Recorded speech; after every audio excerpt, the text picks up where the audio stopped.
بسم اللہ الرحمن الرحیم الحمد للہ رب العالمین والصلاة والسلام علی اشرف الانبیاء والمرسلین وعلی آلہ وصحبہ اجمعین اما بعد۔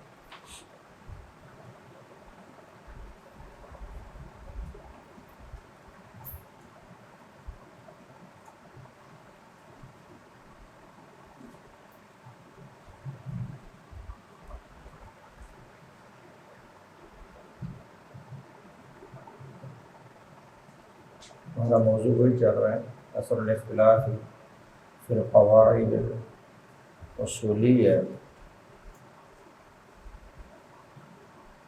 علی اختلاف الفقہاء۔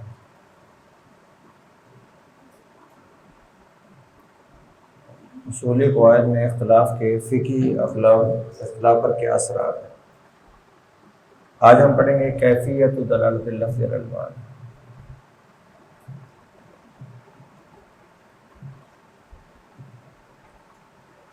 لفظ معنی پر کس انداز میں دلیل بنتا ہے۔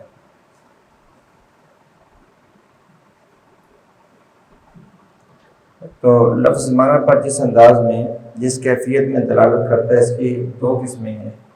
ایک ہے دلالت المنطوق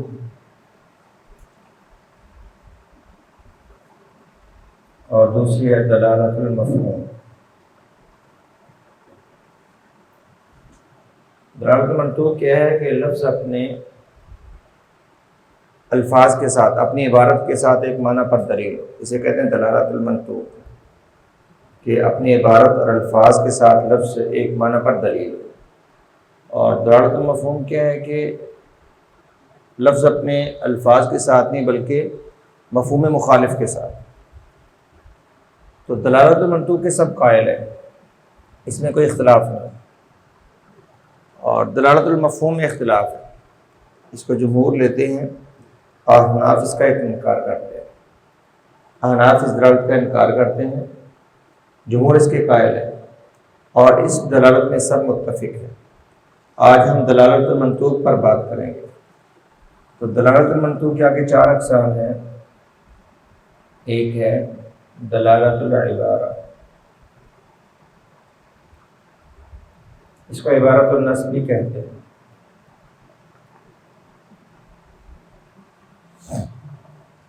دوسری ہے دلالت الاشارہ،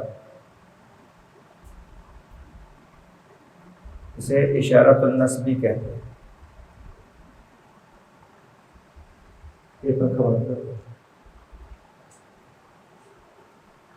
تیسری ہے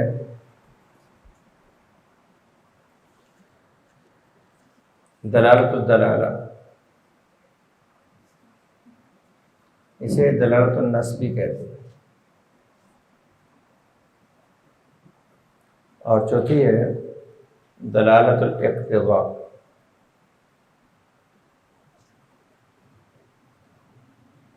اسے اقتضاء النص بھی کہتے ہیں۔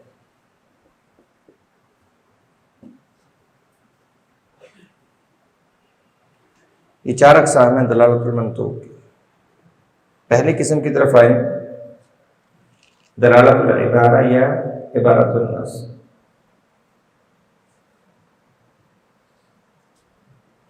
اس کا معنی یہ ہے کہ نص اپنے الفاظ کے ساتھ ایک معنی پر دلیل ہوا دلالت اللفظ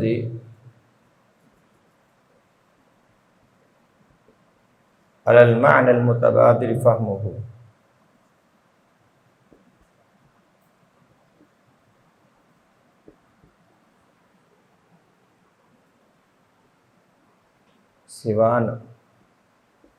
سواء كان هذا المعنى هو المقصود من سياق الكلام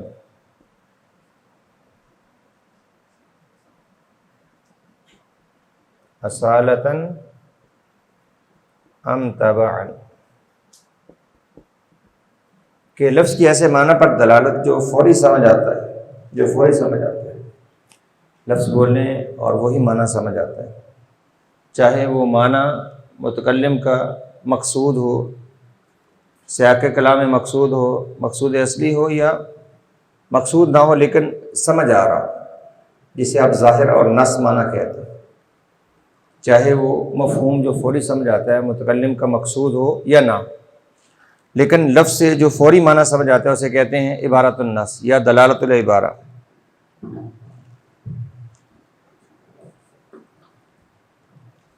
اس کی مثالیں آپ پہلے پڑھ چکے، جیسے اپنے قرآن کریم میں اقیم الصلاۃ،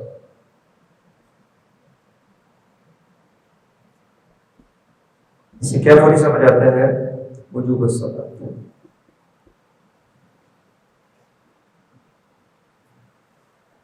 جیسے لا تقربوا الزنا، کیا فوری سمجھ آتا ہے؟ حرمت الزنا۔ جیسے وَأَحَلَّ اللَّهُ الْبَيْعَ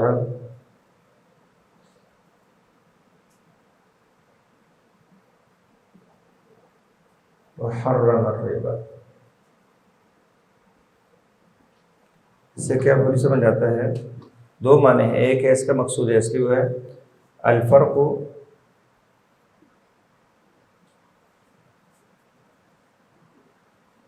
بیان الفرق بین البیع والربا،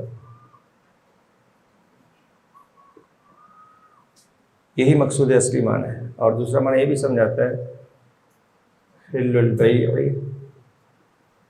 وحرمت الربا۔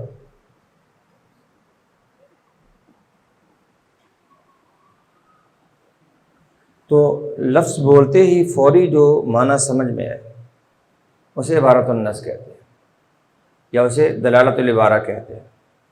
جیسے ان آیات میں واضح ہے اقیم الصلاۃ، یہ نص بیان اسی مقصد کے لیے گئی کہ نماز واجب ہے۔ لا تقربوا الزنا، اس کا مقصود اصلی اور ظاہر معنی یہی ہے کہ زنا حرام ہے، اور اس میں جو مقصود اصلی معنی ہے احل اللہ البیع، اللہ نے بیع اور ربا میں فرق واضح کرنا چاہا، ذالک بانہم قالوا انما البیع مثل الربا۔ تو سیاق کلام میں مقصود ہے الفرق بین البیع والربا، بیان الفرق بین البیع والربا، اور یہ معنی بھی سمجھ آتا ہے حل البیع وحرمت الربا۔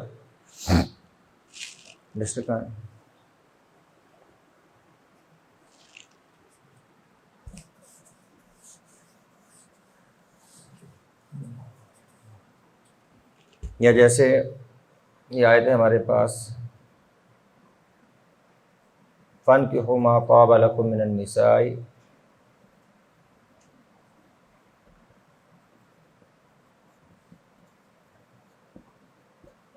مثنى وثلاث ورباع۔ اس میں کئی معنی سمجھ آتے ہیں۔ ایک معنی یہ بھی ہے اباحۃ النکاح، فَانكِحُوا کے لفظ سے یہ معنی بھی سمجھ آتا ہے اس نص میں۔ اور دوسرا معنی قصر الزوجات قصر الزواج الی اربع،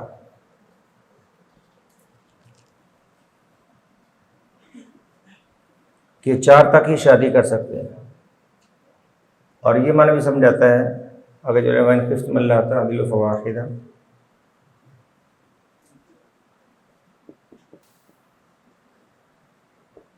پوری کلام میں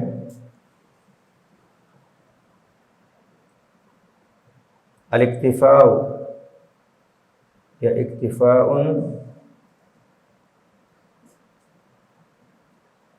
الاکتفاء ولا واحد،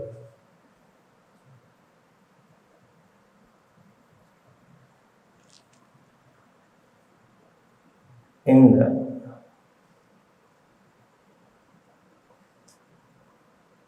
خوف الجور یا خوف الظلم، جب ظلم کا خوف تو ایک پر اکتفا کرو، فَإِنْ خِفْتُمْ أَلَّا تَعْدِلُوا فَوَاحِدَةً۔ تو یہ تینوں معنی ہی نص میں ہیں، البتہ یہ معنی اور یہ معنی یہ سیاق متکلم ہے، سیاق میں مطلوب ہے، اور یہ معنی طبعاً یہ بھی حاصل ہوتا ہے۔ تو ایک نص سے بس اوقات ایک سے زائد معنی سمجھ آتے ہیں، تو جتنے بھی معانی نفس لفظ سے سمجھ آئیں ان کو دلالت العبارہ یا عبارت النص کہہ دیتے ہیں، وہ سب عبارت کے مفہوم میں شامل ہوتے ہیں۔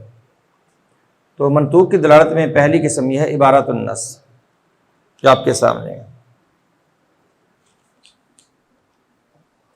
تو عبارت النص کیا تھا کہ فوری طور پر الفاظ سے جو مفہوم سمجھ آتا ہے، چاہے وہ کلام میں سیاق میں مقصود ہو یا نہ ہو، جو فوری معنی سمجھ آئے اس کو عبارت النص کہتے ہیں یا دلالت العبارہ کہتے ہیں۔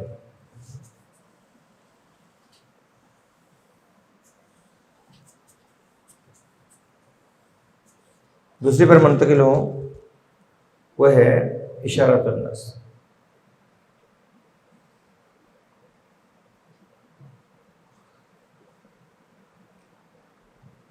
اشارۃ النص کی تعریف یہ ہے دلالت اللفظ علی معنی غیر مقصود من سیاق الکلام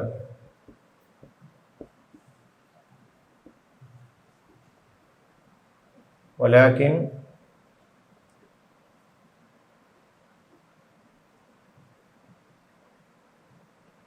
لازم لمعناه لأن النص يشير إلى هذا المعنى۔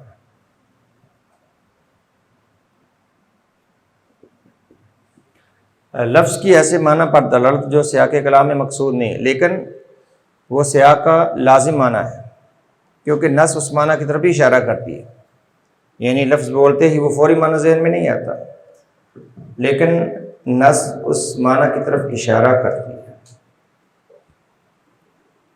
جب لفظ بولیں تو فوری طور پر وہ معنی ذہن میں نہیں آتا، لیکن وہ مفہوم جو اشارۃ النص کا ہے وہ معنی مقصود کا لازمہ ہوتا ہے، الفاظ کا لازمہ ہوتا ہے، کیونکہ نص اس معنی کی طرف بھی اشارہ کرتی ہے۔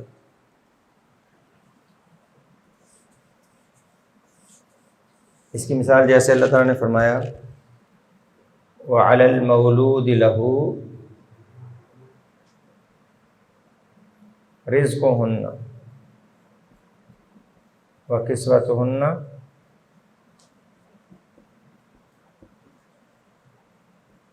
اس میں دلالت العبارہ کیا ہے؟ عبارت النص یہ ہے کہ عورت کا اخراجات اور لباس وغیرہ وہ شوہر کے ذمے ہے، جو اس کے بچے کی ماں بنی ہے اس کے سارے اخراجات و رہائش اس کے شوہر کے ذمے۔ الفاظ کا معنی یہ ہے جسے عبارت النص یا دلالت العبارہ کہہ سکتے ہیں۔ مولود لہو بچے کا رزق یعنی بچے کے والد پر ہے، عورت کا رزق یعنی اس کو کھانا کھلانا اور لباس فراہم کرنا عرف کے مطابق۔ تو یہ نص اپنے الفاظ کے ساتھ اس معنی پر دلیل ہے کہ جس کا بچہ ہے اخراجات بھی اسی پر ہیں،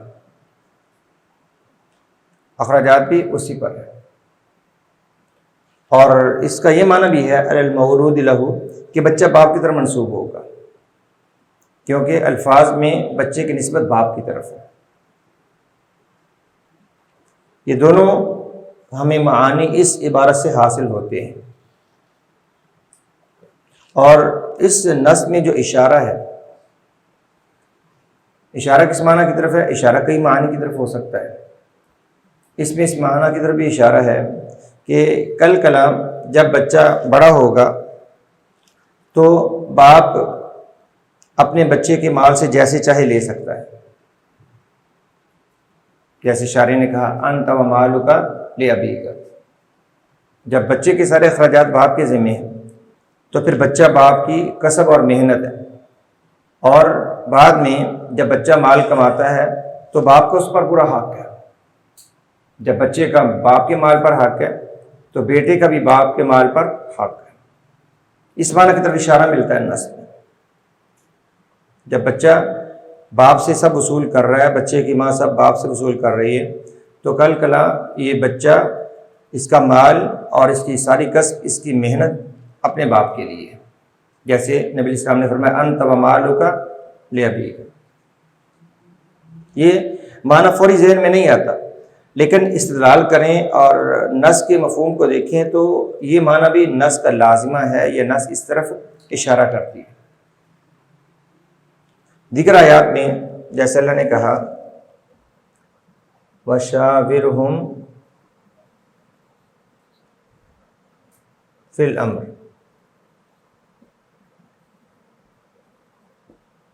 آپ ان سے امور میں مشاورت کیا کریں۔ اب اس کا الفاظ کا معنی کیا ہے کہ ایسی جماعت ہونی چاہیے جو خلیفہ کے لیے مشاورت کا کام کرے، اہل علم کی ایسی جماعت ہو جو خلیفہ کے لیے، حکمران کے لیے مشیر بنے۔ یعنی لفظوں کا معنی یہ ہے کہ خلیفہ کو چاہیے کہ اپنے مشیروں سے مشورہ کر کے ہی کسی فیصلے پر پہنچے، لفظ کا معنی یہ ہے، کیونکہ کسی کا امر ہے، آپ ان سے مشاورت کریں اپنے تمام امور میں۔ اللہ نے اپنے پیغمبر علیہ السلام کو حکم دیا، تو شریعت نے مشاورت کا حکم دیا اور اصحاب الشورا کے ساتھ مل کر چلنے کا حکم دیا۔ ظاہر معنی یہ ہے، ظاہر معنی یہ ہے، لیکن اس میں لازم معنی یہ بھی ہے کہ ایسی جماعت معاشرے کو پیدا کرنی چاہیے اہل علم کی جو مشاورت کا کام دے، ایسی جماعت کا وجود بھی ہونا چاہیے جو مشاورت کا کام دے۔ یہ الفاظ اس معنی کی طرف بھی اشارہ کرتے ہیں۔ یعنی ظاہر معنی کیا ہے؟ اللہ کا حکم ہے کہ خلیفہ یا اولو الامر وہ مشاورت کے ساتھ چلیں، اور لازم معنی یا اشارۃ النص کیا ہے کہ ایسی جماعت کا وجود ہو جو مشاورت کے لیے تیار ہے۔ اسی طرح اللہ نے کہا وَأَعِدُّوا لَهُم مَّا اسْتَطَعْتُم مِّن قُوَّةٍ،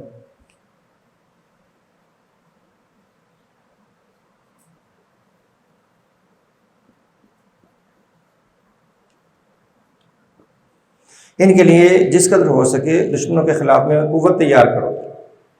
اب ایک الفاظ کا معنی کیا ہے کہ دشمن کے مقابلے میں ہر وقت قوت تیار رکھو،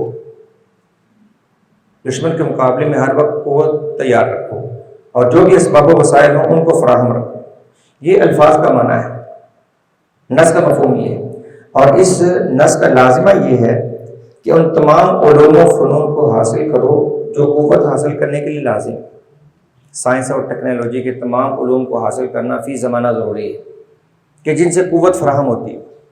ایسے علوم و فنون کا سیکھنا واجب ہے جن سے قوت فراہم ہوتی ہے، جن سے دشمن کے مقابلے میں اسلحہ تیار ہوتا ہے یا جو بھی ضرورت ہو زمانے کی وہ تیار ہوتی ہے، ایسی قوت کی فراہمی ضروری ہے۔ تو ایک ہے الفاظ کا معنی، وہ یہ کہ دشمن کے مقابلے میں تیاری رکھو، اور دوسرا اس میں اشارہ کس طرف ہے کہ ان تمام مسائل کی فراہمی بھی ضروری ہے جن سے قوت فراہم ہوتی ہے، جس سے دشمن کے مقابلے میں اسلحہ تیار ہوتا ہے۔ اب اگر ہم اس کی تعریف وہی کریں جو عہد رسالت میں تھی، آپ نے میں تعالیٰ ان القوت الرمی، قوت یہ ہے کہ تیر اندازی میں مہارت ہونی چاہیے۔ اب وہ معنی نہیں رہا، کیونکہ نص میں اشارہ یہ ہے کہ ہر زمانے میں جو بھی وسائل اور اسباب ہو دشمن کے مقابلے میں ان کی تیاری ضروری ہے، اور ان تمام علوم و فنون سے آراستہ ہونا ضروری ہے جن کے ساتھ آراستہ ہو کر دشمن کے مقابلے میں قوت، اسلحہ اور جدید اشیاء فراہم ہو سکتی ہے۔ اس لیے اللہ نے کہا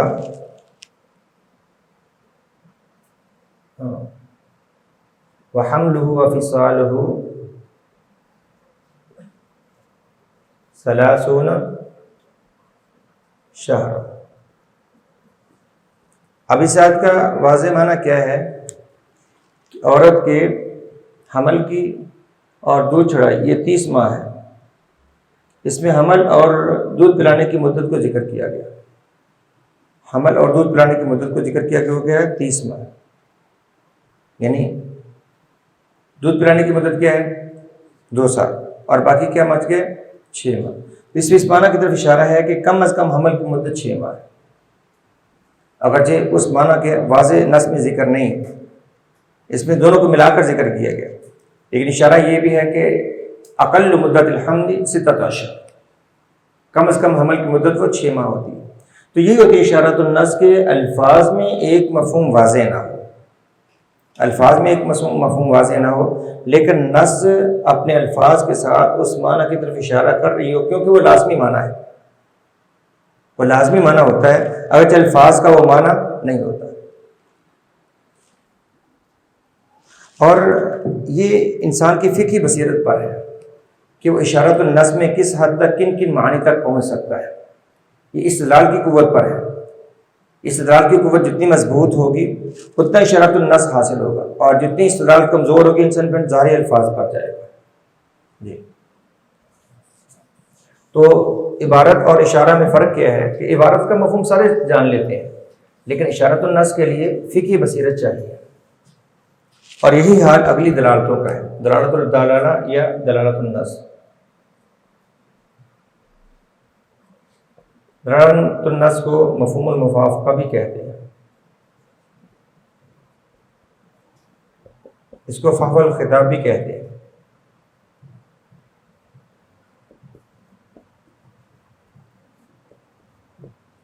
اس کو دلالت الدلالہ بھی کہتے ہیں.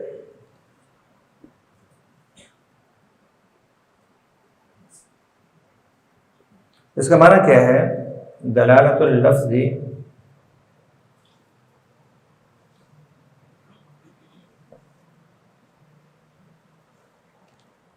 علی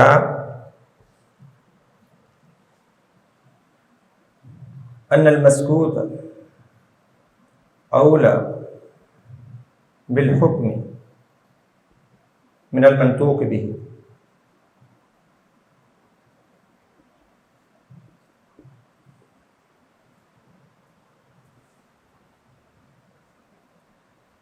وهذا المعنى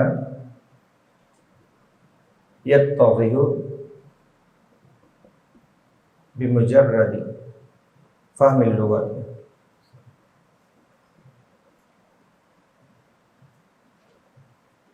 کہ محض لغت کا ادراک رکھنے والا یہ بات سمجھتا ہے کہ جو الفاظ میں مذکور ہے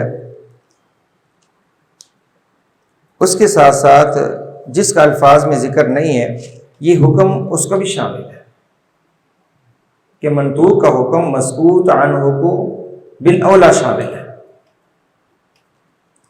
لفظ کی دلالت اس مفہوم پر کہ مسکوت عنہ ان المسکوت اولا بالحکم من المنطوق به، جس سے خاموشی ہے وہ بالاولا اس حکم میں شامل ہے منطوق سے، جس کے بارے میں لفظ بول کر بیان کیا گیا، جس کا حکم لفظوں میں بیان کیا گیا ہے، وہی حکم مسکوت عنہ کے لیے بالاولا ثابت ہے. اور یہ مفہوم محض لغت کے ادراک سے سمجھ آتا ہے. یہاں پر فقہی بصیرت بہت نہیں چاہیے اور قیاس کے اصول نہیں چاہیے.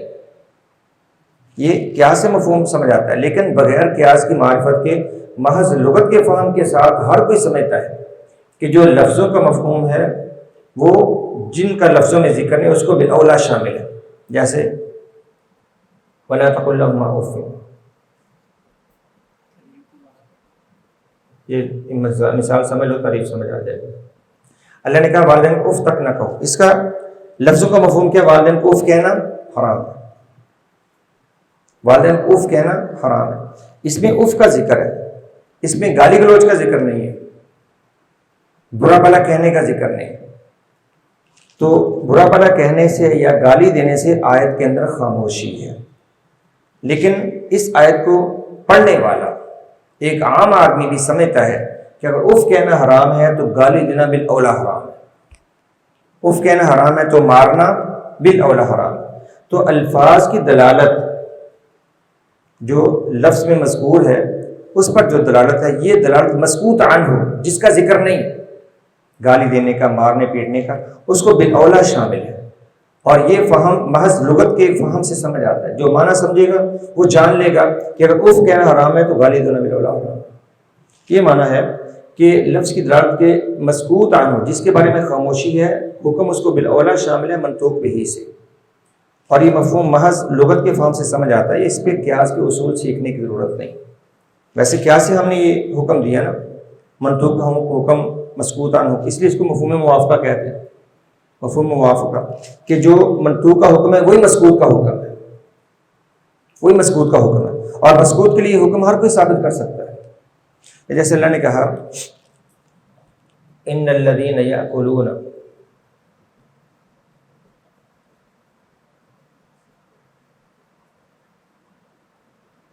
اموال الیتامی ظلما انما یأکلون فی بطونہم نارا. اب یہاں پہ ظلمن یتیم کے مال کھانے کو حرام قرار دیا گیا. ظلمن یتیم کا مال کھانا حرام ہے. اب نص کے الفاظ میں کیا ہے کہ یتیم کا مال کھانا حرام ہے. حرمت اکل مال الیتام، یتیم کا مال کھانا حرام ہے.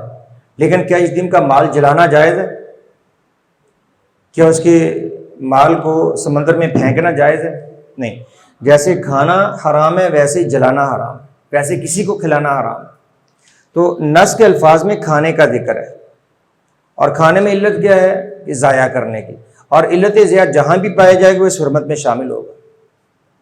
تو لفظوں کا جو مفہوم ہے وہ جن کا لفظ میں تذکرہ نہیں ہے یہ مفہوم اس کو بلا شامل ہے. جب کھانا حرام ہے تو کسی بھی طریقے سے ضائع کرنا بلا حرام. تو یہ مراد ہے. دلالت النص میں یہ ہوتا ہے کہ مسکوت عنہ پر لفظ کی دلالت وہ منطوق بہی سے اولا بالحکم ہوتی ہے، کیونکہ یہ مفہوم واضح سمجھ آتا ہے، سب سارے ایسا کہیں گے، اور اس میں کسی قیاس کے اصول سیکھنے کی ضرورت نہیں ہے. اصل ثابت کرو، پھر فرع ثابت کرو، پھر علت الحکم نکالو، پھر حکم ایک دو، یہ لازم نہیں. اس میں ہر کوئی لغت کا فہم رکھنے والا اور ہر کوئی ادنا شعور رکھنے والا بھی اس دلالت کو پہچان لے گا. اسے کہتے ہیں دلالت النص، کہ منطوق کا حکم مسکوت عنہ کو دینا برابر کی بنیاد پر یا اولا بالحکم کے ساتھ. جی آگے رہ گیا آخری دلالت، وہ بھی پڑھ لیں، اس پر تھوڑی آج بات کرتے ہیں، اور کل پر اس پہ مزید تفصیل بیان کریں گے انشاءاللہ. اس میں کافی تفصیل ہے.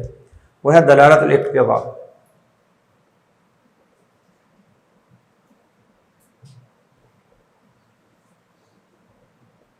یا اقتضاء النص، اسے کہتے ہیں، اس کی تعریف ہے دلالت اللفظ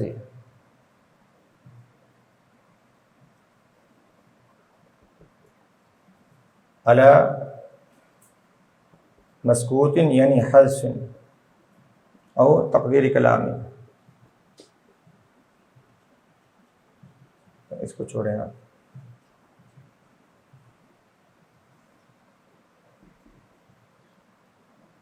یتوقف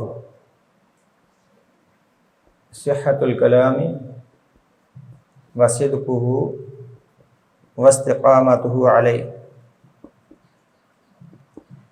لفظ کی دلالت اس بات پر کہ کلام میں کچھ حذف ہے، اس کے بغیر کلام کا مفہوم واضح نہیں ہوتا. اقتضاء کہتے ہیں تقاضا کرنے کو. لفظ اس بات کا تقاضا کرتا ہے کہ کلام میں کچھ حذف ہے. دلالت اللفظ علی مسکوت ای حذف، لفظ دلالت کرے کسی مسکوت یعنی حذف پر دلالت کرے کہ کلام میں کچھ حذف ہے، اس حذف پر ہی کلام کی صحت، صدق اور استقامت موقوف ہے.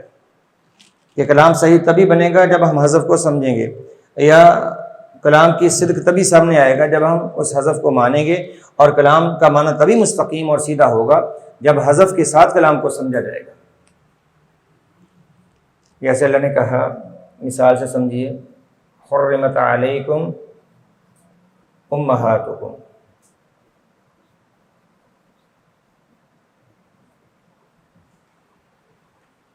اب تم پر تمہاری مائیں حرام ہے. کیا حرام ہے؟ ماؤں کو ہاتھ کرنا حرام ہے.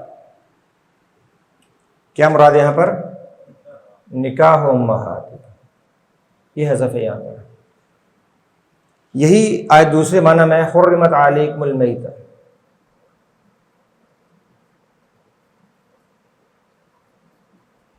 اور یہاں پر کیا حذف ہے؟ اکل المیتہ والانتفاع بها. اب دونوں جگہ پر آیت ایک جیسی ہے. یہاں پر حرمت علیکم امہاتکم، اور کوئی نہیں کہتا حرمت علیکم اکل امہاتکم، ماں کو کھانا حرام، ایسا کوئی نہیں کہتا، بلکہ کیا معنی ہے؟ نکاح امہاتکم. اور وہی الفاظ یہاں ہے حرمت علیکم المیتہ. یہاں پر کوئی نہیں کہتا حرمت علیکم نکاح المیتہ. یہاں پر حذف اس سے مختلف ہے. تو ہر جگہ پر حذف کلام کے سیاق و سباق کے مطابق ہوتا ہے. جیسے واسأل القریۃ، بستی سے پوچھ لو. اب بستی تھوڑا بولتی ہے، مراد ہے اہل القریہ.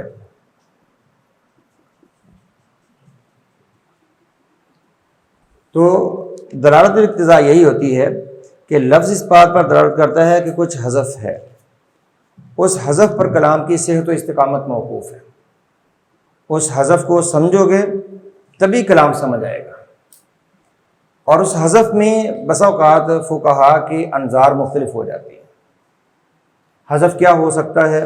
یہاں پر تو متفقہ طور پر ہر کوئی سمجھتا ہے کہ ان میں یہی حذف ہے جو ہمارے سامنے ہے، لیکن بسا اوقات اختلاف ہو جاتا ہے. اس اختلاف کی تفصیل بعد میں بیان کریں گے. میں اس کی ایک مثال دیتا ہوں. جیسے نبی علیہ السلام نے فرمایا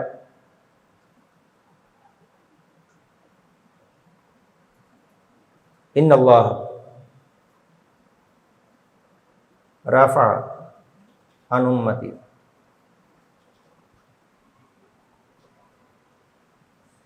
کیا ہے؟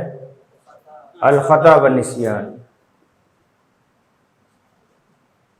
وما استکرہوا علیہ. معروف حدیث ہے. اللہ نے میری امت سے اٹھا دیا ہے خطا و نسیان کو. کیا معنی اس کا؟ ظاہری معنی تو یہ ہے کہ امت سے خطا نسیان ہو نہیں سکتا، جبکہ معنی مقصود نہیں، ایسا نہیں ہو سکتا. خطا نسیان تو ہوتا ہے. تو اس میں حذف کیا نکلے گا؟ اسم الخطا. بعض نے حذف نکالا حکم الخطا. یہ حذف غلط ہے. یہ حذف صحیح ہے کہ خطا نسیان کے ساتھ گناہ ختم ہوتا ہے، حکم ختم نہیں ہوتا ہے، حکم ثابت رہتا ہے. سمجھے؟ تو یہاں پر حذف نکالنے میں فقہا نے کچھ اختلاف کیا. بعض نے کہا اسم الخطا، اور یہی صحیح ہے کہ خطا نسیان کا اللہ گناہ نہیں دیتا. جیسے بھول چوک کے روزے میں کھا لیا تو گناہ نہیں ہے، روزہ پورا کرو. نماز میں بھول گئے، گناہ نہیں ہے، نماز کو پورا کرنے کی کوشش کرو. اور بھول کر بغیر وضو کے نماز پڑھ لی، گناہ نہیں ہے، پھر وضو کرو، نماز پڑھ لو. بھول کر محرم سے نکاح کر لیا رضائی بہن سے، گناہ نہیں ہے، جبکہ پتہ نہیں تھا، رضائی بہن وغیرہ سے نکاح کر لیا. لیکن حکم کی نفی نہیں ہوتی. اب بھول کر نکاح کر لیا، گناہ نہیں، مطلب نہیں کہ نکاح مستمر رکھو، حکم نافذ ہوگا. بھول کر بغیر وضو کے نماز پڑھ لی، اب یہ نہیں کہ نماز کا حکم ثابت ہو گیا، نماز ثابت نہیں ہوئی، دوبارہ وضو کر کے نماز پڑھنا پڑے گی. لیکن جو پہلا بھول چوک کے ہوا اس کا گناہ نہیں ہے. تو بھول چوک سے گناہ کی نفی ہوتی، احکام کی نفی نہیں ہوتی، احکام ثابت رہتے ہیں. جی تو لفظ کا تب معنی سمجھ آئے جب حذف کو مانا جائے جس پر کلام کی صحت و استقامت موقوف ہوتی ہے. اور یہ حذف بسا اوقات مسلمہ ہوتا ہے، متفقہ ہوتا ہے، جس میں اختلاف نہیں ہوتا، جیسے ان آیات. اور بسا اوقات اختلاف ہو بھی جاتا ہے، اور اس میں فقہا کی مزید وضاحت انشاءاللہ پھر ان کو بیان کریں گے. صلی اللہ وسلم علی نبینا محمد. زندگی شعور سے، الحکمہ انٹرنیشنل.